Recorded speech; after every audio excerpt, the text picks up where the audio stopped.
Hi hello welcome to I dream. నేను రమ. సాధారణంగా చిన్నపిల్లల్లో చాలా రకాల హెల్త్ ప్రాబ్లమ్స్ వస్తూ ఉంటాయి. అదేవిధంగా బ్రెస్ట్ ఫీడింగ్ ఇచ్చే మదర్స్కి చాలా డౌట్స్ ఉంటాయి. అండ్ వాళ్ళకు ఫుడ్ విషయంలో కానివ్వండి, వాళ్ళని ఎలా టేక్ కేర్ చేయాలి, ఇలాంటి విషయాల్లో చాలా డౌట్స్ ఉంటూ ఉంటాయి. సో ఈ డౌట్స్ అన్ని క్లియర్ చేయడానికి ప్రస్తుతం మనతో పాటు ఉన్నారు MBBS MD paediatrician, newborn specialist doctor Bhargavi Arun గారు. మేడంతో మాట్లాడి డౌట్స్ అన్ని క్లియర్ చేసుకుందాం. Hello ma'am. నమస్తే అండి. మేడం, చిన్నపిల్లల విషయానికి వచ్చేటప్పటికి ప్రతి ఒక్కరిలోనూ చాలా డౌట్స్ ఉంటూ ఉంటాయి. అది వాళ్ళ ఫీడింగ్ విషయంలో కావచ్చు, వాళ్ళ హెల్త్ విషయంలో కావచ్చు, ఎలాంటి ఫుడ్ పెట్టాలి ఏంటి, ఇట్లాంటి విషయాల్లో చాలా డౌట్స్ ఉంటాయి. అవును. సో ముఖ్యంగా ఇప్పుడు ఫస్ట్ మనం బ్రెస్ట్ ఫీడింగ్ టాపిక్తో స్టార్ట్ చేద్దాం. ఓకే. బ్రెస్ట్ ఫీడింగ్ ఇచ్చే మదర్స్ ఎలాంటి కేర్ తీసుకోవాలి?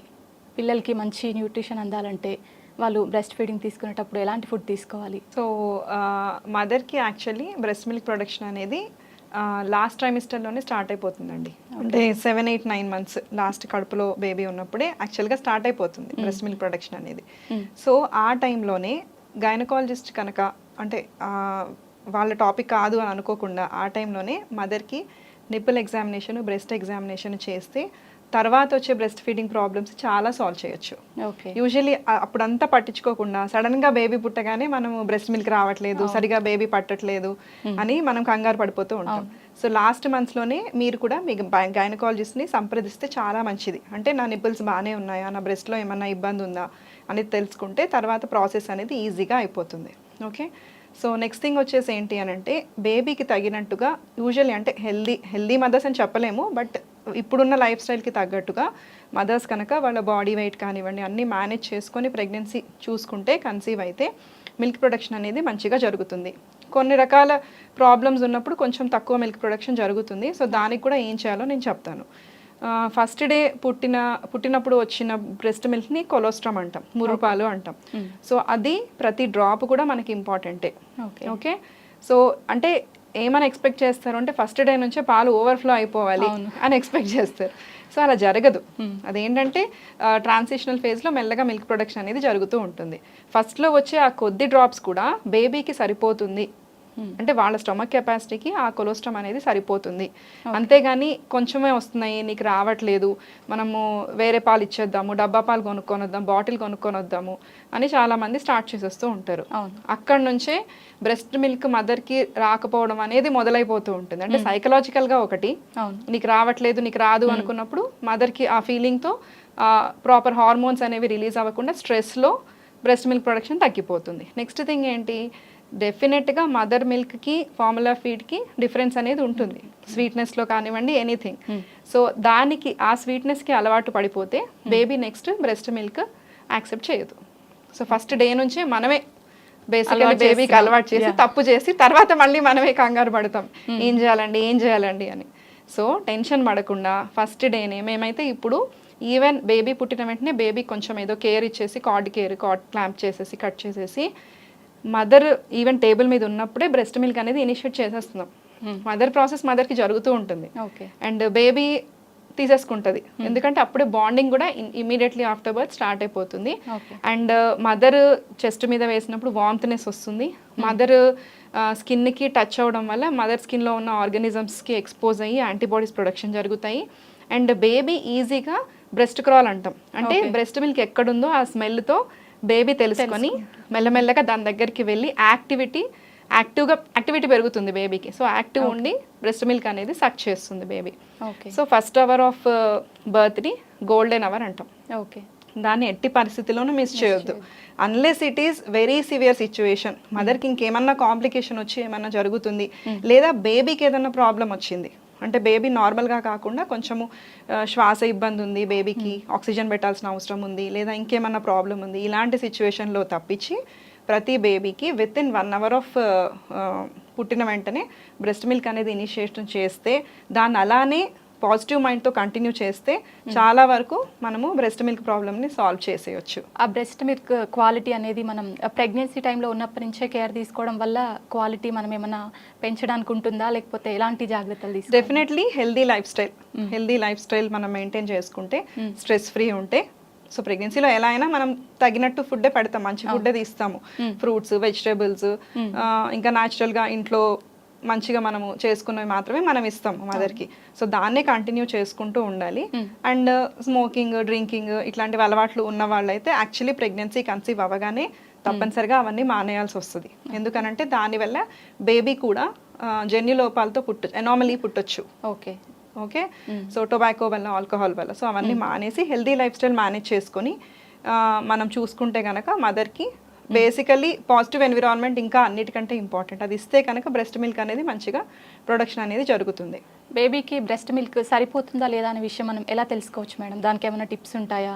సో ఇదేంటి అని అంటే మనం అనుకున్నాం కదా ఫస్ట్ డే కొంచెమే వస్తున్నాయి అనుకుంటారు. సో అది బేసికల్లీ మనం ఎక్స్ప్రెస్ చేస్తే పాలు బయటికి వస్తే అప్పుడే పాలు సరిపోతున్నట్టు అలా కాదు అసలు కాన్సెప్ట్. అలా ఉండదు. అంటే మనం కొలిచేది కాదు, అది బేబీ సక్ చేస్తూ ఉంటే హార్మోన్స్ రిలీజ్ అవుతూ ఉంటే మిల్క్ ప్రొడక్షన్ అనేది జరుగుతూ ఉంటుంది. And it doesn't depend on the size of the breast. కొంతమందికి చాలా చిన్నగున్న వాళ్ళకి కూడా 6 months 9 months బ్రెస్ట్ ఫీడింగ్ ఇచ్చిన మదర్స్ ఉన్నారు. కొంతమందికి పెద్దగా ఉండి కూడా మిల్క్ ప్రొడక్షన్ జరగకపోవచ్చు. సో కొలెస్ట్రామ్ అయితే కొద్ది చుక్కలే వస్తాయి కానీ అవి అమృతం కంటే ఇంకా గొప్పదని అనుకోవాలి మనం. సో అదైతే కంప్లీట్గా బేబీకి ఇవ్వాలి. అండ్ ఫస్ట్ 1 to 3 days కొంచెం మనం మదర్కి కూడా వెంటనే సాలిడ్ ఫుడ్స్ పెట్టాం కదా, కొంచెం ఎనస్థీషియా ఎఫెక్ట్ ఉంటుంది కాబట్టి మనం సెక్షన్ చేసుకున్న కేసెస్ అయితే కొంచెం గ్యాప్ ఇస్తాం, స్లోగా లిక్విడ్స్ అట్లా ఇస్తాం కాబట్టి కొంచెం ఫుడ్ వల్ల కొంచెం డిలే అయ్యే ఛాన్స్ ఉంది మిల్క్ ప్రొడక్షన్ అనేది. బట్ అలాంటి సిచ్యువేషన్లో కూడా 3rd day కల్లా మదర్ మిల్క్ ప్రొడక్షన్ సరిపోతుంది. కాకపోతే అప్పుడు వరకు మనం ఓపిక్గా బేబీని ఎవ్రీ టైం బేబీ డిమాండ్ చేసినప్పుడు మనం మదర్ ఫీడింగే ఇప్పించాలి. తొందరపడిపోయి బేబీ ఏడ్ చేస్తుంది, చికాకు పెట్టేస్తుందని బయట పాలు పట్టకూడదు. అలాంటి సిచ్యువేషన్లో బ్రెస్ట్ ఫీడింగ్ ఎస్టాబ్లిష్ అయిపోతుంది. సో తర్వాత ఎలా సరిపోతుందని ఎలా తెలుసుకోవాలి అని అంటే మనం మామూలుగా వితిన్ 1 week బేబీ యూరినేషన్ ఎలా వెళ్తుంది అంటే రెగ్యులర్గా 5 to 6 times, more than 6 times. అదే వర్షాకాలము చలికాలం అనుకుంటే ఇంకెక్కువ సార్లు వెళ్తుంది. సో యూరినేషన్ మంచిగా అవుతుంది అంటే గనక బ్రెస్ట్ మిల్క్ తీసుకున్న తర్వాత బేబీ మంచిగా నిద్రపోతుంది కొన్ని గంటల పాటు వితౌట్ ఎనీ డిస్టర్బెన్స్. అలా అని ఏమంటారు ఇన్ని గంటలే నిద్రపోవాలి అని కూడా మనం చెప్పడానికి లేదు. 1 hour 2 hours 3 hours depending on babies demand baby అనేది కంఫర్టబుల్ అయిపోతుంది. And with in breast feeding sessions మధ్యలో కూడా బేబీ యాక్టివ్గా ఉండాలి, అంటే యాక్టివ్ క్రై ఉండాలి, అన్నీ ఉండాలి. అప్పుడు బేబీ నార్మల్గా ఉన్నట్టు అండ్ బేబీకి పాలు అనేది సరిపోతున్నట్టు. ఇంకా most important thing weight gain. కాకపోతే మనం ఇనిషియల్ 1 week లోనే చెప్పలేం, ఎందుకంటే ఫస్ట్ వాళ్ళు వెయిట్ తగ్గుతారు కదా ఫస్ట్ వీక్ లో పుట్టినప్పటికీ తగ్గుతారు. తర్వాత మళ్ళీ 7th day నుంచో 10th day నుంచో మళ్ళీ పెరగడం మొదలవుతుంది. సో మనం ఆ తర్వాత 2 weeks తర్వాత నుంచి అప్పుడు మనం every week baby weight gain చూసుకోవాలి. సో ఎలా అనంటే around 170 to 200 grams per week initial 2-3 months లో అలా పెరుగుతారు. తర్వాత యావరేజ్గా 150 grams per week అలా పెరుగుతారు. సో మనం పీడియాట్రిషియన్ దగ్గరికి వెళ్ళినప్పుడు మనం ఎవ్రీ టైం చెకప్ చేసుకున్నప్పుడు వెయిట్ చూసుకుంటే దాన్ని బట్టి కూడా మనకి బేబీకి పాలు సరిపోతున్నాయా లేదా అనేది తెలిసిపోతుంది. ఇప్పుడు సేమ్ ఇదే ఒక 6 months 7-8 months వచ్చిన బేబీస్కి కూడా వాళ్ళ స్లీప్, యూరినేషన్ ప్యాటర్న్ ఇంకా ఇవి బట్టేనా మేడం వాళ్ళకి? అంటే 6 months తర్వాత మనం ఇంకా సాలిడ్స్ ఫుడ్స్ స్టార్ట్ చేసేస్తాం కదా, సో అప్పుడు మనము అడ్జస్ట్మెంట్ చేసుకోవచ్చు. మనం ఇనిషియల్ గానే మనకి ప్రాబ్లం ఎందుకంటే వేరే మనం ఏమీ పెట్టలేము కాబట్టి మనం బ్రెస్ట్ మిల్క్ మీద ఎక్కువ కాన్సన్ట్రేట్ చేస్తాం. తర్వాత మనం పెట్టే సాలిడ్స్ మీద వాటన్నిటి మీద డిపెండ్ అయి ఉంటుంది అది. అట్లాగే ఇప్పుడు మనం పిల్లలకు కూడా మంచి ఇమ్యూనిటీ పవర్ పెరగాలంటే ఇప్పుడు బ్రెస్ట్ ఫీడింగ్ ఇచ్చే వాళ్ళకైతే వాళ్ళ తల్లి బట్టి వస్తుంది అది ఇమ్యూనిటీ పవర్ అనేది. సో 6 months ఎబో పిల్లలు కావచ్చు, లేదంటే టోడ్లర్స్ కావచ్చు, వీళ్ళందరికీ కూడా మనం ఇమ్యూనిటీ పవర్ పెంచుకోవాలంటే ఎలాంటి ఫుడ్ ఇవ్వాలి? సో బ్రెస్ట్ మిల్క్కే చాలా పాజిటివ్ ఎఫెక్ట్స్ ఉంటాయి లేటర్ లైఫ్లో కూడా. అంటే ఇప్పుడు పాలు పడితే మనకి కొన్ని 20-30 సంవత్సరాల తర్వాత వచ్చే ఒబేసిటీని, హార్ట్ ప్రాబ్లమ్స్ని, హైపర్ టెన్షన్ని, ఆస్తమా, ఎలర్జీస్ని వీటన్నిటి నుంచి కాపాడుతుంది బ్రెస్ట్ మిల్క్. సో నా రిక్వెస్ట్ ఏంటంటే ఎంతవరకు ఇవ్వగలిగితే అంతవరకు ఎక్స్క్లూజివ్ బ్రెస్ట్ ఫీడింగ్ చేయడానికే ప్రయత్నం చేయండి. ఓకే, సో వాళ్ళకి బ్రెస్ట్ మిల్క్ నుంచి ఇమ్యూనిటీ వస్తుంది. సెకండ్ థింగ్ 6 months తర్వాత మనం మిల్క్ ఇవ్వడం తగ్గిపోతుంది, బేబీ కూడా యాక్టివిటీ పెరిగి అక్కడిక్కడ తిరగడం మొదలు చేస్తారు.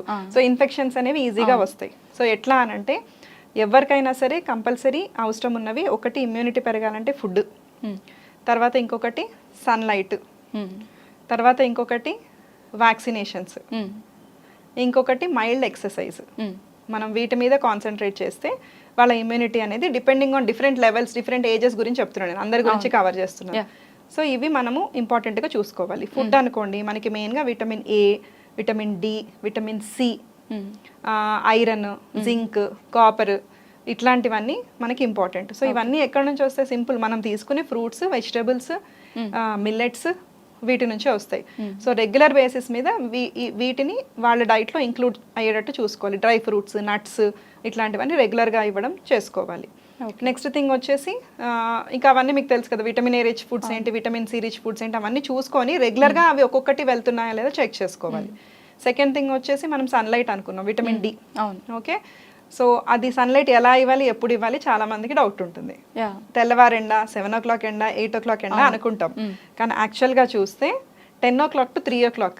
ఓకే, ఎందుకంటే మనకి యూవీ రేస్ కావాలి. మనకి వైటమిన్ డి బాడీలో ప్రొడ్యూస్ అవ్వాలంటే యూవీ రేస్ కావాలి. యూవీ రేస్ ఎక్కువగా ఆ టైంలో ఉంటుంది, తెల్లవారెండలో కాదు. మార్నింగ్ 8 లోపు చేయాలనుకుంటారు. మళ్ళీ అది depends on the climatic conditions. ఇప్పుడు వర్షాకాలము, సో ఎండ త్వరగా రాదు. అలాంటప్పుడు మనం మిట్ట మధ్యాహ్నము పెట్టుకోవచ్చు, అంటే క్లౌడీ ఉండకూడదు. మళ్ళీ క్లౌడ్ ఉంటే కూడా తక్కువ ఉంటుంది ఎక్స్పోజర్. ఇవన్నీ ఫ్యాక్టర్స్ డిపెండ్ అయి ఉంటాయి. But on a normal day, అది రెయినీ కాదు, ఎక్కువగా వింటర్ కాదు, సమ్మర్ కాదు అనుకున్న సిచ్యువేషన్ లో 10 to 3 is the proper time. And clothes అన్ని తీసేసేయాలి, ఒంటి మీద ఎటువంటి బట్టలు లేకుండా. పిల్లల్ని మనము డాబా మీద ఒక 15 నిమిషాలు ఆడిపించామనుకోండి చక్కగా రోజు కనుక, ఆ 10 to 3 మధ్యలో, అదే maximum of the vitamin D exposure అనేది వాళ్ళకి వచ్చేది. ఇప్పుడు మనమున్న లైఫ్ స్టైల్ ప్రకారం మాక్సిమం అందరం అపార్ట్మెంట్ కల్చర్ మేడం, మనకు ఎండ తగిలే ఛాన్సెస్ లేవు. అట్లాంటి వాళ్ళకి మనం ఫుడ్ ద్వారా ఏమన్నా విటమిన్ డి ఇవ్వడానికి ఛాన్సెస్ ఉన్నాయా, లేదంటే ఓన్లీ ఎండ వల్లనే? ఫుడ్ ద్వారా అంటే కొంచెం కాల్షియం, ఇప్పుడు విటమిన్ డి మెటబాలిజం, మళ్ళీ కాల్షియం, మెగ్నీషియం, ఫాస్ఫరస్, ఇవన్నీ లింక్డ్ ఉంటాయి. సో మనం అవి ఇచ్చుకుంటూ మనం సన్లైట్కి అయితే ఎక్స్పోజ్ ఖచ్చితంగా చేయాల్సిందే. అందుకనే వాళ్ళకి మనము కొంచెం స్కూల్లో వాళ్ళకి ఫిజికల్ ఎడ్యుకేషన్ టైం అనేది యాక్చువల్లీ పెంచాలి. అవి రోజు రోజుకి తగ్గిపోతున్నాయి. ఆ పీటీ పీరియడ్ని వాళ్ళు వేరే దానికి, మ్యాథ్స్ కానీ సైన్స్ కానీ వాడేస్తూ ఉంటారు, దాన్ని చాలా నెగ్లెక్ట్ చేస్తారు. సో ఆ ఎండలో ఆడడము చాలా ఇంపార్టెంట్. ఓకే, అయితే correct food and along with physical activity. ఇంకొకటి మనం ఏమనుకున్నాం, ఇమ్యూనిటీ పెరగాలంటే physical activity, mild to moderate physical activity, severe గా చేయాల్సిన అవసరం లేదు. సో దాని వల్ల కూడా ఫిజికల్ యాక్టివిటీ చేసినప్పుడు గుడ్ హార్మోన్స్, మనం ఎక్సర్సైజ్ చేసినప్పుడు అందుకనే కదా హ్యాపీ హార్మోన్స్ రిలీజ్ అవుతాయి, స్ట్రెస్ హార్మోన్స్ తగ్గిపోతాయి. సో దాని వల్ల ఇమ్యూనిటీ అనేది పెరుగుతుంది. వ్యాక్సినేషన్స్ లాస్ట్, మనం అది మర్చిపోకూడదు. సో వ్యాక్సినేషన్స్ ఇస్తే యాంటీబాడీస్ అనేవి ప్రొడ్యూస్ అవుతాయి. అంటే ఎట్లా పనిచేస్తుంది వ్యాక్సిన్? ఇప్పుడు చికెన్ పాక్స్ ఉంది ఫర్ ఎగ్జాంపుల్, టైఫాయిడ్ ఉంది. Chicken pox virus, typhoid is a bacteria. So ఆ బ్యాక్టీరియాలో, ఆ వైరస్లోనో ఒక చిన్న కాంపోనెంట్ మాత్రమే యాంటీజెన్ లాగా బాడీ మీద ఎఫెక్ట్ చూపించి మనకి డిసీజ్ అనేది వస్తుంది. ఓకే, సో మనం ఏం చేస్తామంటే ఏదైతే యాంటీజెన్ ఉందో దాన్ని మాత్రమే మనం తీసుకుంటాం, తీసుకొని దాన్ని వ్యాక్సిన్గా తయారు చేస్తాం. ఓకే, సో మనకి ఇన్ఫెక్షన్ వచ్చే ఛాన్స్ లేదు, ఎందుకంటే మనం హోల్ బ్యాక్టీరియా, హోల్ వైరస్ పంపించట్లేదు బాడీలోకి. ఓకే, ఇప్పుడు హోల్ బ్యాక్టీరియా, హోల్ వైరస్ పంపిస్తే ఏమవుద్ది, అవి డివైడ్ అయిపోయి ఎక్కువ శాతం ఇన్ఫెక్షన్ అనేది కాజ్ చేస్తుంది. సో వ్యాక్సిన్లో మనం తీసుకునేది ఓన్లీ యాంటీబాడీస్ ప్రొడ్యూస్ అవ్వాలంటే ఆ యాంటీజెన్ కాంపోనెంటే మనం తీసుకుంటాం. సో అది ఇవ్వడం వల్ల ఆటోమేటిక్గా యాంటీబాడీస్ అనేవి ప్రొడ్యూస్ అవుతాయి. సో నెక్స్ట్ టైం మీకు ఎవరికైనా చికెన్ పాక్స్ ఉంది, మీరు ఎక్స్పోజ్ అయ్యారు, అప్పుడు ఏమవుతుంది, మీకు ఆల్రెడీ ఆ వ్యాక్సినేషన్ జరిగిపోయింది అనుకోండి, మీకు యాంటీబాడీస్ ఉన్నాయి కదా. సో లోపలికి వైరస్ రాగానే వెంటనే దాన్ని ఫైట్ చేస్తుంది, ఆల్రెడీ యాంటీబాడీస్ రెడీగా ఉన్నాయి కదా. సో వెంటనే దాన్ని ఫైట్ చేసేసి ఆ వైరస్ అనేది డివైడ్ అవ్వకుండా, రెప్లికేట్ అవ్వకుండా, ఎక్కువ క్వాంటిటీ పెరగకుండా వెంటనే ఫైట్ చేసి ఆ ఇన్ఫెక్షన్ని తగ్గించేస్తుంది. So this is how vaccine works. So అందరూ ఏమనుకుంటారంటే న్యాచురల్గా వస్తేనే మంచిది, వ్యాక్సిన్ మంచిది కాదు అని అంటారు. బట్ న్యాచురల్గా వచ్చినప్పుడు మీకు మైల్డ్ ఇన్ఫెక్షన్ వస్తే పర్వాలేదు, అంటే మీకు సరిపోను మీ బాడీ ఫిట్గా ఉండి మీరు ఫైట్ చేయగలిగితే బేబీ పర్వాలేదు. కానీ ఇన్ఫెక్షన్ లెవెల్ ఎక్కువ వచ్చింది, బాడీకి కెపాసిటీ లేదు ఫైట్ చేసే కెపాసిటీ, అప్పుడు ఏమవుతుంది, ఇన్ఫెక్షన్ అనేది చాలా సివియర్గా వస్తుంది బేబీకి.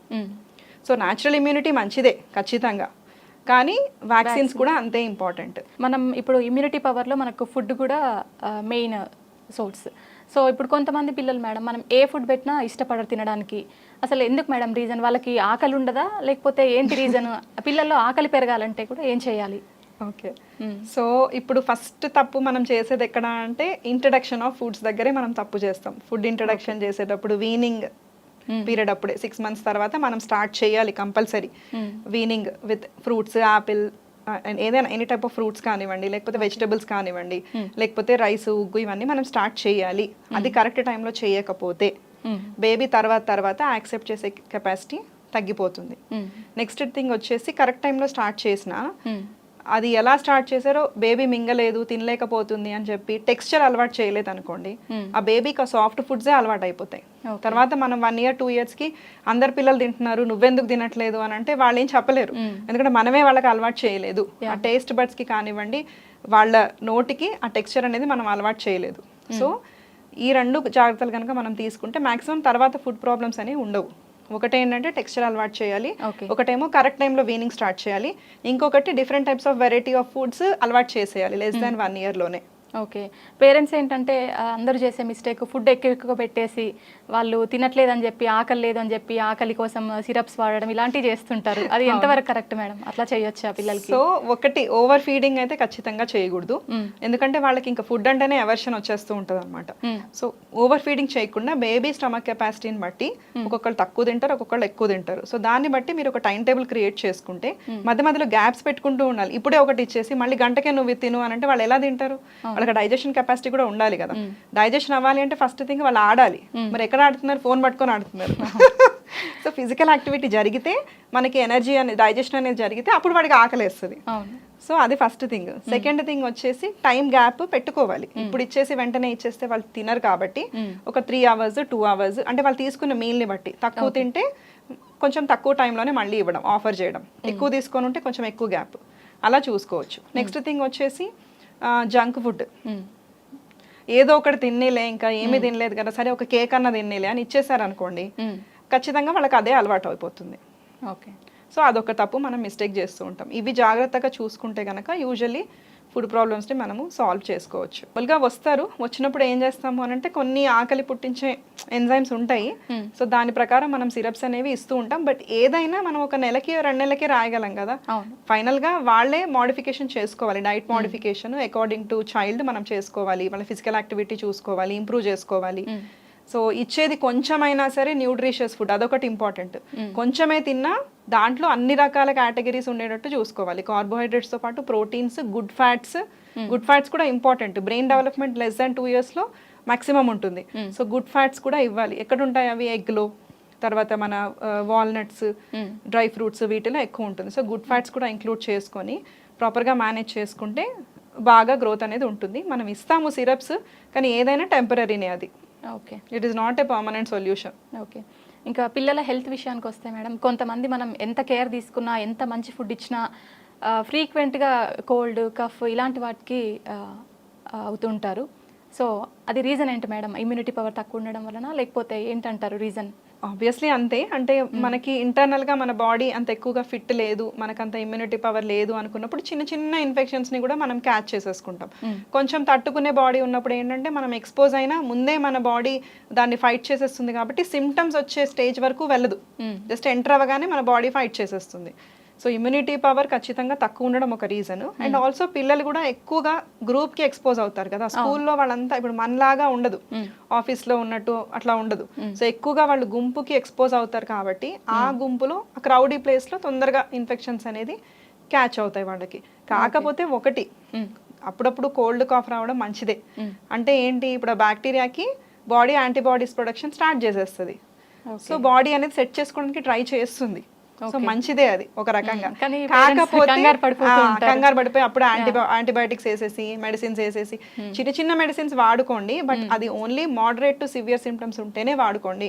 మైల్డ్ సిమ్టమ్స్ ని మీరు చిన్న చిన్న హోమ్ రెమెడీస్, మన ఇంట్లో వాడుకునేవన్నీ మంచివే కదా. పసుపు కానివ్వండి, జింజర్ కానివ్వండి, తులసి కానివ్వండి. సో న్యాచురల్గా మీరు ఇంట్లో రెమెడీస్ ఇచ్చుకోవచ్చు. అన్లెస్ అది చాలా సివియర్గా ఉంది అని అంటే, సింపుల్ కోల్డ్ కాఫ్ ఉంటే దాన్ని ఏమీ చేయకండి. సివియర్గా ఉంది, దానివల్ల బేబీకి చాలా ప్రాబ్లం అయిపోతుంది అనుకుంటే కనుక అప్పుడు మీరు కన్సల్ట్ అయ్యి మెడిసిన్స్ అనేది వాడుకోవాలి. అది లేకపోతే మీ బాడీకి టైం ఇస్తే అదే యాంటీబాడీస్ అనేది ప్రొడ్యూస్ చేసుకుంటుంది. ఎవ్రీ మంత్ కాఫ్ కోల్డ్ వస్తున్నా బేబీ దానంతట తనే రికవరీ అయిపోతుంది. విత్ ఇన్ అంటే 3 days 4 days ఉంటుంది మేడం, తర్వాత మేము కొంచెం మెడిసిన్స్ అవి ఇవ్వగానే తగ్గిపోతుంది అని అంటే అది మంచి విషయం. అంటే బేబీ బాడీ అడ్జస్ట్ చేసేసుకుంది. ఓకే. సో బేబీకి ఆ కెపాసిటీ ఉంది అని మనకు తెలిసింది. అలా కాకుండా ప్రతిసారి ఎన్ని రోజులు చూసినా తగ్గలేదు, వారం అయింది 10 రోజులు అయింది తగ్గలేదు, దానివల్ల బేబీకి ఇబ్బంది అవుతుంది. ఇప్పుడు ఉట్టి ముక్కు గారుతూనే జస్ట్ సింపుల్గా ముక్కు గారుతుంది అనుకుంటే ఏమవుతుంది, మైల్డ్గా సిమ్టమ్స్ ఉంటే let us ignore it. Okay. అది సివియర్గా ఉంది, బేబీకి ప్రాబ్లం కలిగిస్తుంది దానివల్ల అని అంటే దాన్ని మనం యాంటీబయాటిక్స్ వాడితేనే మనం తగ్గుతుంది అనుకున్న సిచ్యువేషన్లో బేబీ ఇమ్యూనిటీ తక్కువ ఉందని మనం అర్థం చేసుకోవాలి. ఇప్పుడు యాంటీబయాటిక్స్ టాపిక్ వచ్చింది కాబట్టి కొంతమంది ఏమో పిల్లలకి అసలు యాంటీబయాటిక్స్ యూస్ చేయొద్దు అంటారు. బట్ మనం డాక్టర్ దగ్గరికి వెళ్ళినప్పుడు ఆబ్వియస్గా యాంటీబయాటిక్స్ సజెస్ట్ చేస్తారు. అది ఎంతవరకు కరెక్ట్ మేడం? యాంటీబయాటిక్స్ వాడొచ్చా లేదంటే వాడొద్దా? దానివల్ల ఉన్న ఎఫెక్ట్స్? ఫస్ట్ థింగ్ ఏంటంటే సెల్ఫ్ మెడికేషన్ అయితే చేయొద్దు పేరెంట్స్. ఓకే. అంటే చాలా మంది పేరెంట్స్ వస్తారు ఆల్రెడీ 2-3 రకాలు ఒక్కొక్క రోజు వేసేసి నా దగ్గరకు వస్తారు. అప్పుడు ఏం చేయాలో నాకు అర్థం కాదు. సో అంటే కనీసం ఆ యాంటీబయాటిక్ పని చేస్తుందా చెయ్యదా అని మనం తెలుసుకోవడానికి కూడా మనం ఒక 2-3 days టైం ఇవ్వాలి. ఇలా వేయగానే అలా తగ్గిపోవు. ఈవెన్ ఇన్ఫెక్షన్స్ అయినా సరే, యాంటీబయాటిక్ నీడ్ ఉన్న ఇన్ఫెక్షన్స్ అయినా మనం 1 డోస్ 2 డోస్కి తగ్గిపోదు. సో వెయిట్ చేయరు, ఇవాళ ఒకటి వేసేస్తారు, 2 days కూడా చూడరు, మళ్ళీ ఇంకొక డాక్టర్ దగ్గర వెళ్తే ఇంకొకటి ఇస్తారు. సో ఇలా నా దగ్గరికి 2-3 యాంటీబయాటిక్స్ పట్టుకొని వస్తారు అనమాట. సో ఫస్ట్ థింగ్ సెల్ఫ్ మెడికేట్ చేయకండి. ఓకే. ఇంకొకటి సెకండ్ థింగ్ ప్రాపర్ డాక్టర్ దగ్గరికే వెళ్ళండి. ఏదో ఇంటి పక్కనే ఉన్నారు ఇప్పుడు అంత దూరం ఏం పోతాము అలా కాదు. Paediatrics is not half adult, అట్లా పని చేయదు కదా. వీళ్ళది డిఫరెంట్ ఉంటుంది, వాళ్ళది ఏముందిలే అడల్ట్లో ఒక సగం డోస్ వాళ్ళకి వేసేస్తే అయిపోద్ది అని అనుకోవడానికి లేదు. They are totally different. Second thing ఆ మిస్టేక్ చేయకండి.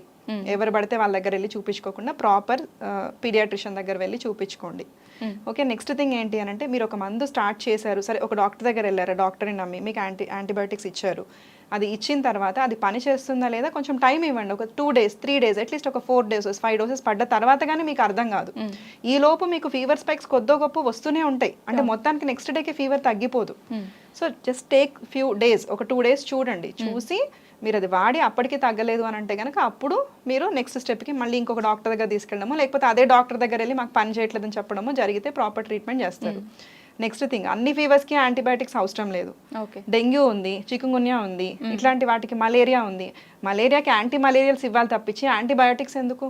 డెంగ్యూ ఉంది, అది వైరస్, యాంటీబయాటిక్స్ ఏం ఏం ఏం చూపిస్తాయి బాడీ మీద ఎఫెక్ట్? అది వైరస్ కదా.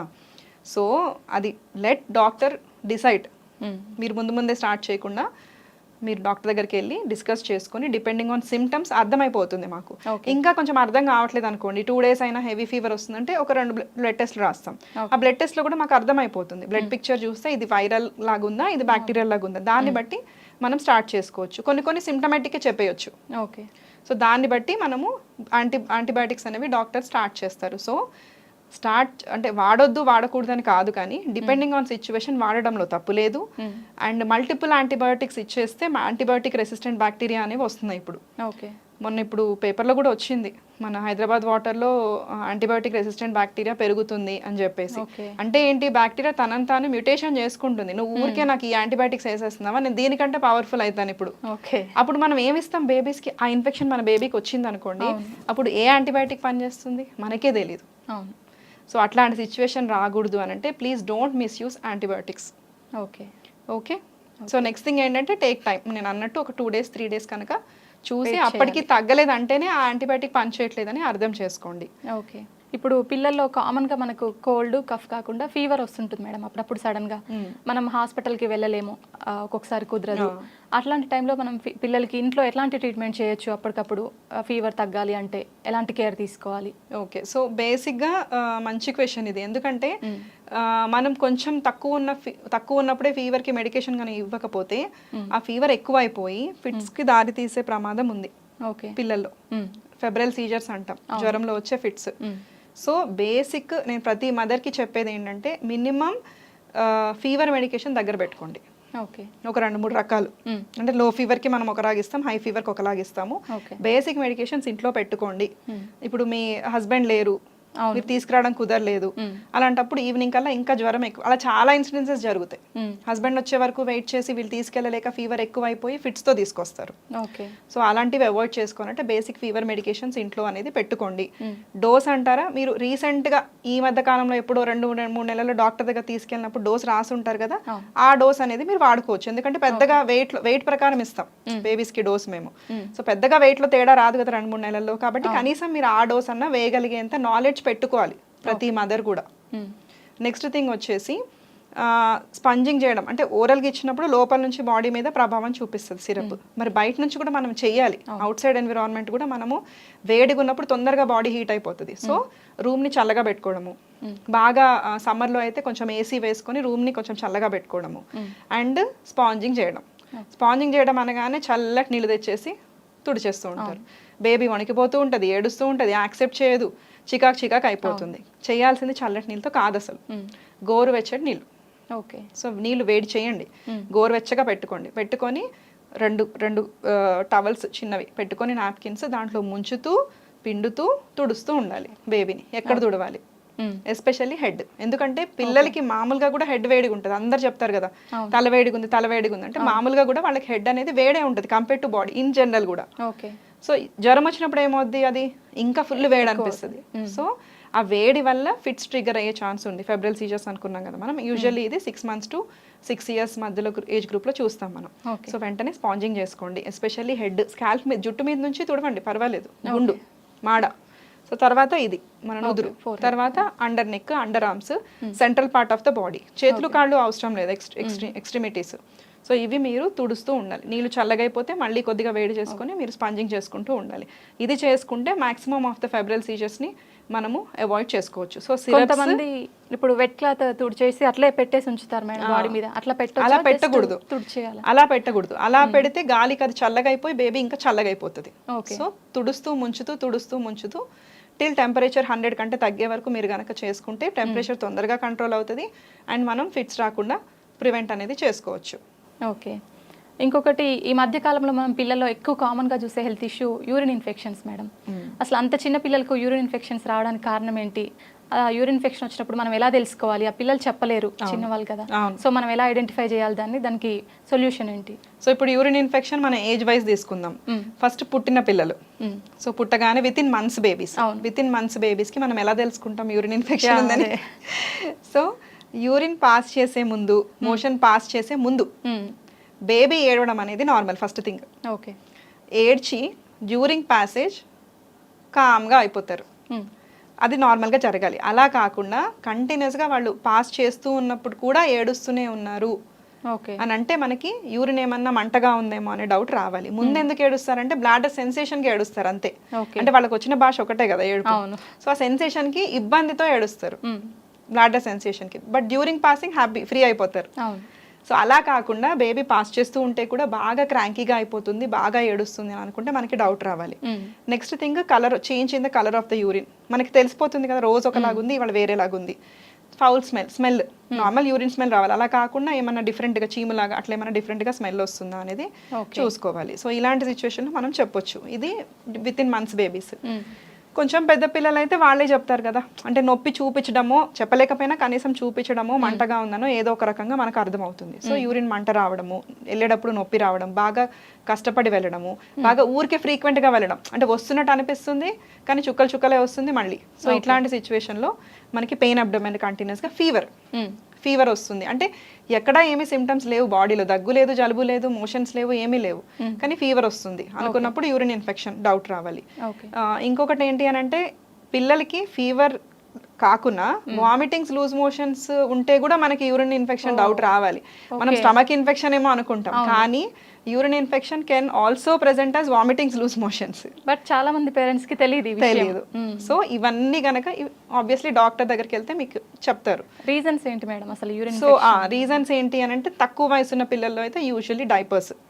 అంటే మరీ తక్కువ ఏజ్ గ్రూప్, నెలల పిల్లలు less than 2 months 3 monthsలో urine infection వస్తే కనుక మనం ఎనామలీస్ చెక్ చేసుకోవాలి. ఓకే. అంటే లోపల పుట్టేటప్పుడే బేబీకి ఏమన్నా ప్రాబ్లం ఉండి అలా అయిందా, ఎందుకంటే అది రేర్ ఇన్సిడెంట్స్ కదా, వితిన్ 2-3 మంత్స్లో ఇన్ఫెక్షన్ అనేది రాదు బేబీస్కి, యూరిన్ ఇన్ఫెక్షన్.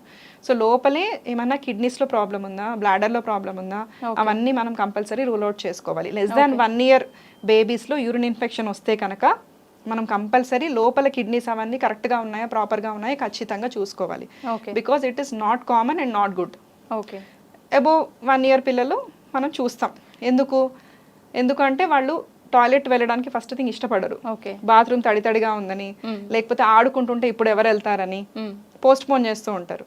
సో పోస్ట్ పోన్మెంట్ వల్ల. ఇంకొకటి వాటర్ ఇంటేక్, అంటే మనం ఇస్తేనే వాళ్ళు తాగుతారు, లేకపోతే వాళ్ళంతటా వాళ్ళు తాగరు. సో వాటర్ సరిగా ఇన్ఎడిక్వేట్గా తీసుకుంటే కనుక వాళ్ళకి యూరిన్ ఇన్ఫెక్షన్ వచ్చే ఛాన్స్ ఉంది. లెస్ దాన్ 2 years 3 years పిల్లల్లో మోస్ట్ కామన్ డైపర్ ఒకటి.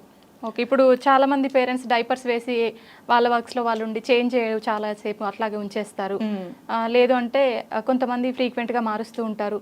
ఇట్లా డైపర్స్ మార్చకుండా ఉండడము ఇలాంటివి ఏమన్నా ఎఫెక్ట్ చేస్తాయి? ఖచ్చితంగా. ఎందుకంటే యూరిన్ అనేది టోటలీ దాంట్లోనే ఉండిపోతుంది. అక్కడ బ్యాక్టీరియా గ్రో అయ్యి ఇన్ఫెక్షన్ అనేది ఈజీగా పాస్ అవుతుంది. యూజువల్లీ ఫీమేల్ కి చాలా ఈజీగా ఇన్ఫెక్షన్స్ వస్తాయి. బికాస్ మేల్ కి డిఫరెంట్ గా ఉంటుంది కదా, వాళ్ళ మేల్ ఆర్గాన్స్ డిఫరెంట్గా ఉంటాయి, ఎక్స్టర్నల్ ఆర్గాన్స్, సెక్షువల్ ఆర్గాన్స్. ఫీమేల్కి ఓపెన్ ఉంటుంది మనకి. సో అందుకని తొందరగా బ్యాక్టీరియా అనేది లోపలికి వెళ్ళిపోయి ఇన్ఫెక్షన్ వచ్చే ఛాన్స్ ఎక్కువ ఉంటుంది అనమాట. అండ్ ఇంకా స్కూల్ ఏజ్ పిల్లలు చూసుకుంటే మనము ఒకటి పోస్ట్ పోన్మెంట్ అనుకున్నాము, అంటే వెళ్ళకపోవడము, ఒకటి వాటర్ తక్కువ తీసుకోవడము. థర్డ్ థింగ్ మన వెస్టర్న్ వాష్రూమ్స్, అంటే అందరూ కాంటాక్ట్ అయ్యి దాని మీద కూర్చుంటారు కదా, సో దాని వల్ల కూడా చాలా మంది వాడతారు స్కూల్లో. సో దాని వల్ల కూడా ఎక్కువగా యూరిన్ ఇన్ఫెక్షన్స్ మనం స్కూల్ ఏజ్ పిల్లల్లో చూస్తాం. ఓకే. ఇప్పుడు మనము డైపర్స్ యూస్ చేసే పిల్లల్లో ఎలా తెలుసుకోవాలి మేడం యూరిన్ ఇన్ఫెక్షన్ ఉందని? వాళ్ళు ఏ టైంలో టాయిలెట్ వెళ్తున్నారో మనకు తెలియదు, అట్లాంటి పిల్లల్లో ఎలా తెలుసుకోవాలి? ఇందాక మనం మాట్లాడుకున్నట్టు change in the colour, change in the smell, వాళ్ళు క్రాంకీ అవ్వడము, అన్నెసెసరీగా ఏమి రీజన్ లేకుండా ఇరిటేట్ అవ్వడము, లేకపోతే కొంతమందికి కంటిన్యూస్గా లూజ్ మోషన్స్ అవ్వడం, వామిటింగ్స్ అవ్వడం, ఫీవర్ రావడము, ఇట్లాంటి సిచ్యువేషన్లో ఉన్నప్పుడు మనం సింపుల్ యూరిన్ ఎగ్జామినేషన్ చేసుకుంటే మనకి సింపుల్గా తెలిసిపోతుంది. అంటే ముందే మనం ఎస్యూమ్ చేసుకోకుండా లెట్ ద టెస్ట్లో ఏమన్నా ఇబ్బంది ఉంటే మనకు అర్థమైపోతుంది. కంప్లీట్ యూరిన్ ఎగ్జామినేషన్ చేపిస్తాము. జస్ట్ ఒక 2 ml 3 ml పడితే సరిపోతుంది యూరిన్. సో దాన్ని కలెక్ట్ చేసి మనం టెస్ట్ చేసుకుంటే కనుక మనకి దాంట్లో అర్థమైపోతుంది. దాన్ని బట్టి మనము ట్రీట్మెంట్ అనేది స్టార్ట్ చేస్తాం. ఓకే. మనం ఇట్లా మాట్లాడుకుంటూ వెళ్తే పిల్లలకు సంబంధించి చాలా డౌట్స్, చాలా టాపిక్స్ కూడా ఉంటాయి. బట్ దానికైతే ఒక ఎపిసోడ్ సరిపోదు. బట్ చాలా విషయాలు మాకు చాలా చక్కగా ఎక్స్ప్లెయిన్ చేశారు. పిల్లలకు సంబంధించిన ఎన్నో డౌట్స్ క్లియర్ చేశారు. Thanks madam. Thank you so much.